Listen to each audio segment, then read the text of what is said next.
Hey everybody, it's Jason Blaha here, and for people who watch what I do and watch my channel, it's no secret that I'm a big fan of fairly high frequency deadlifting. For overall strength, overall development, I feel this is one of the best things you can do for both. So let me put on my +5 hat of weaponsmithing, do a little bit of crafting, and let's talk about it. So why high frequency deadlifting? Well, the reason I would say high frequency deadlifting, even though it is probably the single most difficult exercise to recover from, is that it has the greatest number of benefits in terms of overall size and strength that it can put on you. A lot of guys go, well, I don't understand. I mean, the deadlift, it doesn't work this, it doesn't work that. Yeah, but it works most of the muscles in the body. Basically, if you're deadlifting with enough frequency and enough workload to stimulate growth itself, it is probably going to make 2/3 of the muscles in your entire body grow. All right, and that will free you up to focus on other things with your other time in the gym. Meaning deadlift is a very efficient way to bring up an enormous number of muscles in your body so you can then focus on the other stuff. Even if you're wanting show muscles or you have other sport specific needs, the deadlift covers so many things that it allows you to really spend your other gym time doing the other stuff that's more important to you. What I mean by that is that you have one exercise, the deadlift, that builds everything from your hamstrings to your quads to your glutes, your spinal erectors, your entire core, even your calves to some extent. I mean, I have pretty big calves, as guys can see from my various deadlift training clips. All I do for my calves is deadlifts. Now, I started with big calves genetically, but mine have grown from deadlifting. It builds your traps. It builds your forearms. Again, guys ask me what I do for my forearms. I don't. I deadlift without straps. I row without straps. That's it. But it also builds other things. People don't think about it. Even your latissimus dorsi gets stimulated by them. If you guys recall, this came up a while back. People try to argue that the deadlift doesn't work the lats and it can't build massive lats. Actually, it can. It can and it does. And I know EMG studies are limited in what they can do, but did people not remember when, what's his name, the glute guy? His name is I've totally forgotten his name, but you guys know who I'm talking about, the glute guy. He did all those EMG studies on various things, and he was shocked that some of his EMG studies, he showed that rack pulls and deadlifts, even though the weight's as light as like 405, stimulated more lat activity than a lot of the direct pulling exercises did, like some of the lat pull downs and other stuff. It actually worked the lats more, even though it's a very partial range of motion for those muscles, for the lats. Now, that's the flaw with EMG studies, is that the studies show that it worked them more, but that doesn't mean that it worked them more. It just shows that they were heavily engaged enough to stimulate muscle growth. So it works everything from the traps all the way to the ankle on the back side of your body, and then it works some of the muscles on the front side along with it, like your quads, your forearms. In some cases, noobs have even found their biceps have grown exclusively from deadlifting in measurements, all right? So it could even add a little bit of bicep growth. So that's most of the muscles in your body. So if you're deadlifting with a very high frequency, enough to stimulate growth and frequently enough to stimulate growth, that means really you only have a few other major muscle groups that you really have to give a lot of attention to. That really cuts down a lot of other things for you. And it adds an overall amount of size, thickness, and strength to your body that is unparalleled, because it works so many muscles at the same time and it removes so many weak chains in your body. The deadlift, when performed explosively and done correctly, makes your entire body a powerhouse. Because remember, power in any sort of athletic environment, whether it's a real world emergency, an MMA fight, a contact sport, anything, picking up an heavy object, is about how many different muscles you can recruit in your body at the same time. The deadlift trains you to do that, and to do that maximally. So overall, it is a fantastic exercise to spend time developing. The thing with the frequency of it is the same thing. If you aren't on a lot of drugs, if you're on no drugs or a very low dose of drugs, the more frequently that you train a muscle with just enough workload to stimulate growth, the faster you will grow. Remember, guys, it's about coming in and stimulating, not annihilating. People who come in and just consistently stimulate a little bit of growth repeatedly and frequently get the best results. They get faster results, barring high doses of drugs. So all the guys who you see who come in and just destroy a muscle all the time and they're big, that's drugs working. That's not effective training. That's just a byproduct of drugs that lets them get away with that. Heavy doses of drugs usually. So the deadlift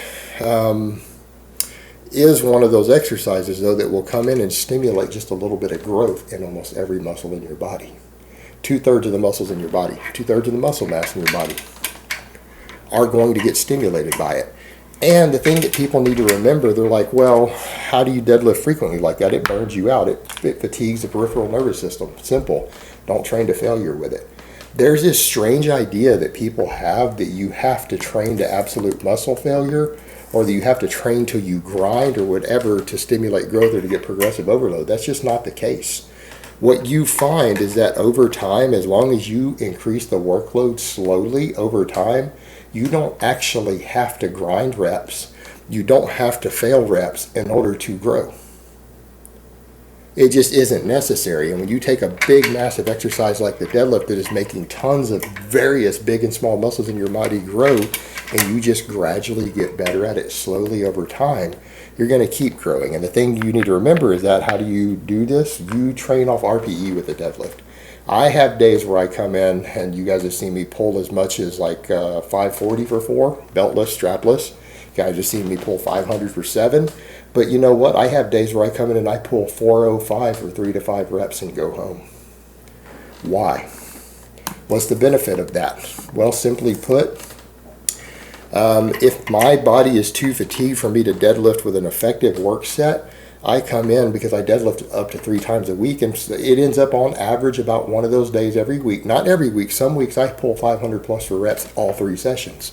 I base it on how I feel, how fast the bar is moving. If I have days where I come in and 405 feels slow and heavy, I end with 405. I do my 3 to 5 reps. Well, the benefits you get from that, even though it's too light to stimulate new muscle growth, it will reinforce your previous session. Let's say you had come in a week ago on your deadlift and you hit a PR by 2 pounds. You added 2 pounds of what you've previously lifted for your 3, 5, 8 rep sets. Or you've done one more rep. You've stimulated new muscle growth with that. By coming in later, a few days later, maybe even up to a week later, because you've stimulated, you got to remember, you've hit a lot of different muscle groups with that are trying to adapt to that. You come in and you use a lighter weight. What you do, even though that new workout isn't stimulating new muscle growth, it will reinforce the muscle protein synthesis uptime from the previous PR. And it trains the motor patterns, so that even though you're not strong enough to come in and not recovered enough to pull heavy that day, by coming in and pulling lighter on the day, you're reinforcing the motor patterns, the motor unit learning, the skill of deadlifting itself. Because what you need to remember, if you want to stay good at any complex movement, whether it's a deadlift or throwing a baseball or kicking a football, that is a multi-joint skill. It has motor unit learning to it. The more that you practice it, the more frequently that you practice it, the better you get at it, the better you stay tuned up on your skills, so that when you are recovered enough on the deadlift, for example, to pull heavy again, all the motor skills are still fresh. And you've reinforced the previous training with a lighter workload. So there's an enormous benefit to deadlifting frequently, even when you have days to where you're not even pulling at RPE 8 or 9. One of the best things you can do with it. I get a lot of results from doing that, and I think that attributes to my overall back thickness, everything else you guys notice from behind, forearms, everything. The fact that I come in and deadlift frequently. It is probably my single most important exercise that I put the most focus into, other than currently overhead pressing also, because I feel like overhead pressing is a weak point. So that's right up there with the deadlift for me. And everything else is just kind of my extra fun stuff. Those are my focuses these days. But the deadlift, being my primary exercise, I come in and I focus on doing it frequently. Even on days where I don't feel like deadlifting, I'm too weak to deadlift fast, come in and pull with a lighter weight. And the thing that people need to remember, there's more to progressive overload than just weight on the bar and reps done. There's also a speed component. So even if you're coming in and pulling a weight that you've previously done, if you're pulling it faster, you are stimulating more muscle fibers, new motor units by doing that. Particularly with a big explosive concentric based exercise like the deadlift, that actually is a form of progressive overload to be able to pull it more quickly. And that's the other big kicker. If you want to deadlift frequently, you want to do so without getting hurt, avoid grinders, and avoid slow reps. You need to be pulling explosively. When the bar starts slowing down, you're done. And what you need to remember, it's not about the progression on an exercise like that that works so many muscle groups. It's not about the individual progression from a given workout. It's about progression over weeks and months. All right, that's what gives you the extra growth out of an exercise like that. It's about that slow, steady progression and doing the frequency to reinforce the training, to reinforce the technique of other days, while using the overall upward trend to stimulate new growth from it, particularly as you become more advanced. Because that's the reality that people need to understand. As you become more advanced, you can't always progress every session. You can't always progress every month. You sometimes go 3 to 6 months without progressing on something. That's the reality of being an advanced lifter. So as you get more advanced doing something like this, you're going to just have to live with that fact. But as long as you have a general upward trend in it, various lagging muscles that are part of the kinetic chain of that exercise, again, like the deadlift, which has a lot of them, they're all going to eventually catch up. So it is an overall weak point remover for your overall strength and power. And again, because it works so many big muscle groups in one exercise that you could actually do in 1 or 2 sets, it then leaves you less muscles that you need to worry about putting additional focus on. So if you really feel like your chest or triceps or whatever need tons of work, you can come in and give them tons of work, because you've covered most of the basics already by focusing on the deadlift with that high frequency. But again, the whole thing you got to keep in mind is pulling fast, pulling explosive, making sure you're always recovered, and avoiding grinders and failed reps, because those will bury you on the deadlift. Remember, on a deadlift, it's better to rest several seconds and even do rest pause training if you think you have one more rep you want to try to do, than it is to try to do a rep too soon and miss it. Missing a lift on a deadlift is an absolute recovery destroyer. So again, the number one key to deadlifting frequently, like I'm talking about, is avoiding missed reps and avoiding grinders, even if that means you've got to take several seconds before you go for that next rep. And no matter what you do, always leave at least 1 rep in the tank. Leave a rep on the platform. All right, guys, but that's really all I have to say on that today. I hope it's been informative, and I will talk to you guys next time.